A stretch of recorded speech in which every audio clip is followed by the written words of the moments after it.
Thank you. You put a bit of a wall of fame, It's impressive.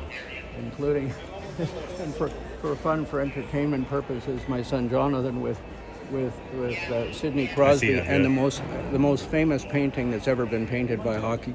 When Sid saw that in our gallery, he said, "Oh, I had that in my bedroom when I was a kid." I said, "Yeah, so did every other kid who grew up after that picture had been painted." We had a show of hockey paintings, and Sidney came and joined us. Nice. And that's my father on the top left with Arthur Lismer, Edwin Holgate, and Eli Jackson, 3 members of the group of 7. Wow. This is me when I had hair with Jean-Paul Demille, who's one of the most famous artists of the post-World War II generation. My father with 2 incredible Lauren Harris paintings. Myself with my father and mother. Jonathan, my son, and a magnificent $12 million Lauren Harris in the background. Also in several homes. Sorry? Also in several homes Yeah, but across only the one. country. Actually, the gentleman who bought that, he actually had it painted on the outside of a big caravan that he owns, and he went to that famous thing in the desert, this Burning Man? Wounded Man or whatever. Yeah. You are live on YouTube right now. Excuse me? You're live on YouTube right now. Oh, am I? Oh, okay. Oh, thank you. Thank you for visiting, and welcome. I appreciate it. Come and join us. Thank you.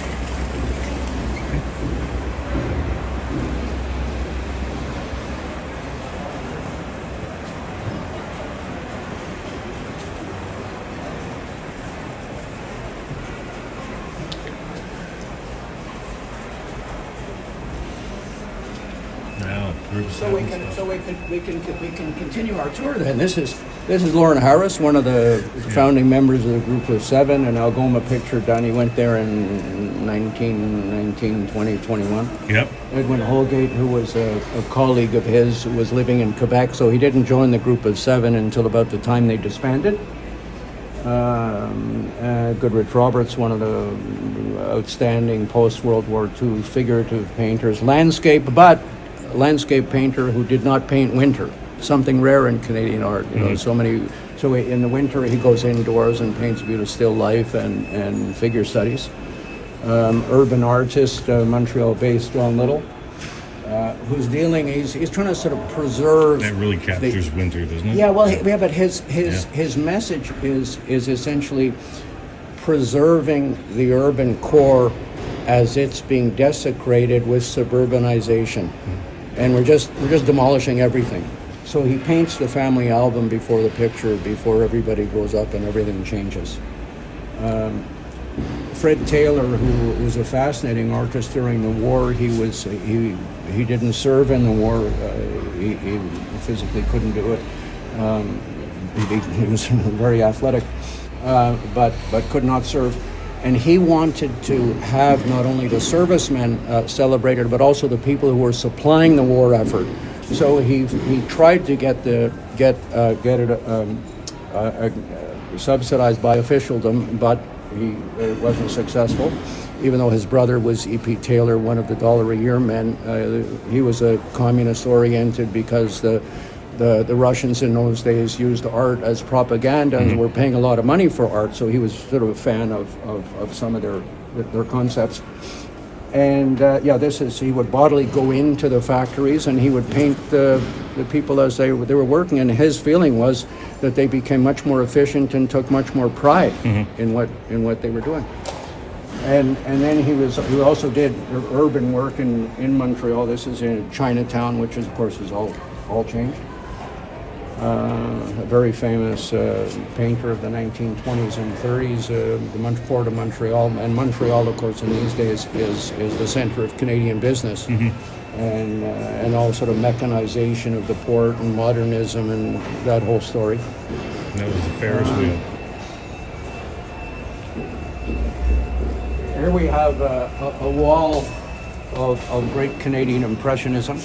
The 4 sketches by Clarence Gagnon, who was active primarily in the Bay St. Paul, Charlevoix area, and just the magic of the light reacting on this landscape that people have been visiting for the last 150 years. And it really is a mecca for artists. And these are sort of on-the-spot sketches, some of which he would make into larger canvases, but not a big body work. Robert Pilot, early Robert Pilot's a real Canadian Impressionism at its height. This William Brimner, he was one of the great painters of the late 19th century, not necessarily an innovator, but a real sort of world-class Canadian artist of a romantic, somewhat impressionist tradition. And Maurice Cullen, who was one of the premier Canadian Impressionists, he's walking around in his snowshoes with his sketch box in 1920 and 1915 and painting it. Really the original Canadian Impressionist plein air outdoor painter, the first. John Young Johnson, who's a rather mysterious figure of his generation. Group of Seven, Arthur Lismer. One of the fabulous stories of Canadian art. These three ladies, from Ethel Seek to Sarah Robertson to Kathleen Morris, known as the Beaver Hall group of artists, a group of they were men and women, but the women from 1921 stayed together as a social group, encouraging each other to paint through regular teas and exchanging paintings and visiting each other in the country. A classic urban female story. The guys are out in the wilderness, painting like the Group of Seven. The women, that's not quite acceptable, so they're either painting just outside the front door or outside the studio, or at home taking care of widowed mom or dad, and hence doing the still life, sort of looking out the window. It's not an uncommon kind of theme for women artists of the 20s and 30s for that reason. And again, this is one of these Beaver Hall group ladies. She's doing a landscape because she's visiting one of her friends. So as they say, they're not out there in the wilderness like Harris and Tom Thompson and these guys. Again, Robert Pilot, Canadian Impressionist. He loved this. It's the lighting that for this man is everything. And although he lived in Montreal, he went to Quebec City because Quebec City offered this sky. And he went there 50, 60 times, painting different views, either from around the Chateau Frontenac, looking over the river, sometimes from the South Shore, looking toward Quebec City. And just as I say, as an impressionist, it's the light, and he couldn't find comparable views in Montreal, although it was outside his door. And this is just great, Robert Pilot.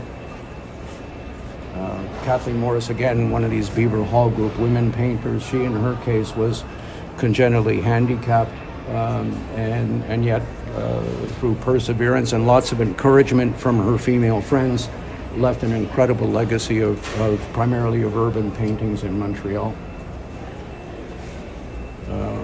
Molly Lambeau-Back, who's the first female official war artist for Canada at the end of World War II. She was from British Columbia, but she had married a fellow war artist, and her husband Bruno became artist in residence at UNB, so they moved to Fredericton, where they lived most of her career. And she loves the poetry of people and all the activity, the hubbub, the sort of unorganization that creates just such a tapestry of color and movement. These are three Quebec-based artists, a brilliant colorist of the 20s, 30s, and 40s, Marc-Aurel Fortin. His proportions can be absurd, but it all comes together. It sings extremely, extremely well. Brilliant colorist of the first order. Dallaire, who was more a surrealist. And this guy, a great Montreal, primarily urban painter. If any of them, if you're familiar with the great American artist Edward Hopper, who has sort of a lot of anxieties, this sort of speaks to it. There's a loneliness that permeates his paintings. We have a couple on the outside wall of people pictures done in the city. He's also, he's extremely lonely, but he loves watching people, women, groups, people, but he's always on the outside looking in, and has an incredible phobia of cars, even from the late 1940s. You know, I'm a pedestrian myself, and I feel threatened not only by cars but also by bicycles these days. And he felt that from the late 1940s as he's walking from his home to his office at the newspaper, and he's painting sometimes a lot of anxiety. These things are coming close, and also that women, and I think women today would acknowledge it, women alone in the city sometimes can feel very vulnerable, particularly in the evening. And he paints that quite marvelously, with he's sometimes in the background an Alfred Hitchcock cameo that he's watching this unraveled. I have a painting on the outside wall that sort of speaks to that. Quite magnificent. Yeah.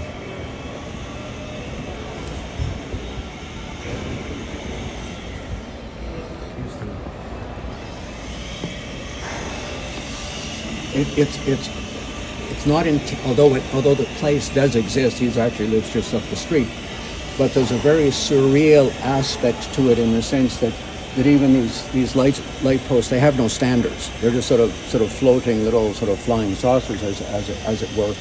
But there is a significance to a yellow light, which does mean, you know, a little bit sort of danger. Sometimes the red is extreme danger, and these sort of single female figures in the evening, and there's this wonderful reflection, extremely painterly. But there is an aura to it that does suggest danger. And here, the same artist, he very much enjoys painting the human figure, more often than not female, and the wonderful design and color sense. This crosswalk, he's not a person who spoke to his paintings, but I would tend to suggest that this crosswalk implies that this should be safe. This is sort of home base, that we should not be vulnerable within this space. Plus, we have a green light. A wonderful painting. I appreciate you. Okay, not at all. Thanks for coming by. Thank you very much.